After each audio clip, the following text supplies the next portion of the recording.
et bienvenue dans votre journal. À la une des derniers jours, une certaine Sophia C aurait été vue tentant de pénétrer par effraction dans les locaux de la chaîne BFM avant le débat de second tour à Paris entre Rachida Dati et Emmanuel Grégoire. Interpellée par la police, elle a affirmé qu'elle était censée participer au débat avant d'être évacuée sous les éclats de rire.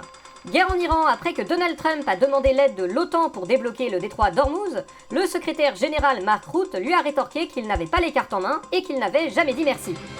Municipal à Paris, contre toute attente, Rachida Dati sera la seule en lice à droite pour le second tour. Rachida Dati, bonjour.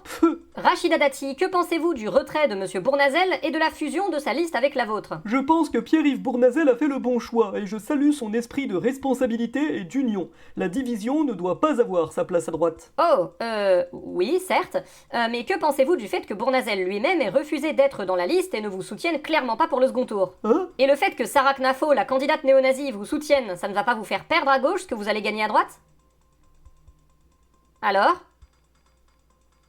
Je ne suis pas comptable de la décision de M. Bournazel, que je comprends et accepte. Et j'ai dit et répété que je refuserai le soutien de Sarah Knafo à laquelle tout m'oppose sur le plan des idées. Je ne compte ainsi que sur le soutien et la bonne volonté des électeurs parisiens.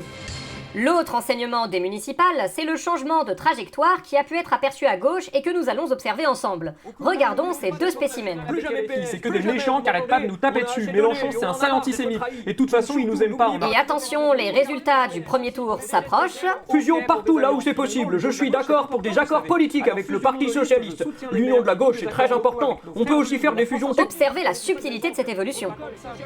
Du côté du parti Renaissance et de la coalition macroniste, au lendemain du scrutin, on se console comme on peut, hein. C'est une excellente opération. Nous avons conquis une centaine de mairies. C'est la preuve que Renaissance renforce son ancrage local. Gabriel Attal, vous avez conscience qu'une centaine de mairies, c'est pratiquement rien à l'échelle nationale pour un parti comme le vôtre? Je sais pas moi, il y a combien de villes en France à part Paris? 200? 300? Peut-être 500? Plusieurs dizaines de milliers, Gabriel Attal. Rien qu'en Ile-de-France, il y en a 1200. Ah! En même temps, moi, à part Paris, la géographie, bon...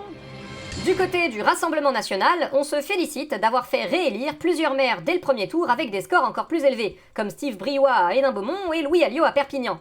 Marine Le Pen, quel est le secret de votre succès électoral dans ces villes? Ça c'est facile. On fait exploser le budget sécurité et le budget embellissement de la ville et on supprime tout le reste. On supprime la culture, on supprime les services publics, on supprime les services de la mairie et on supprime les équipements urbains. Comme ça, les pauvres, les locataires, les assistés et les autres cons, ils dégagent rapidement. Puis comme c'est une ville à nous, plus personne veut venir s'y installer. Du coup, au bout de 6 ans, on n'est plus qu'entre nous et c'est facile d'être réélu. Ah oui, c'est vraiment le projet du RN en miniature. J'y vois la preuve que l'application de notre programme fonctionne.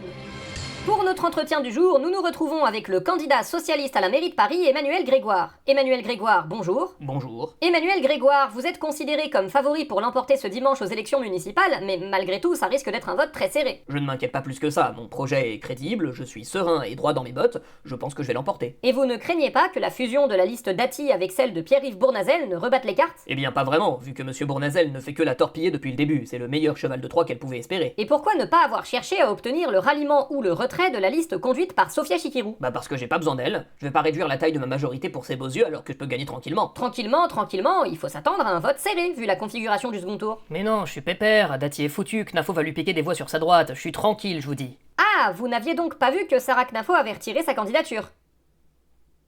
Pardon? Sarah Knafo s'est retirée et appelle à faire barrage à la gauche. À vous.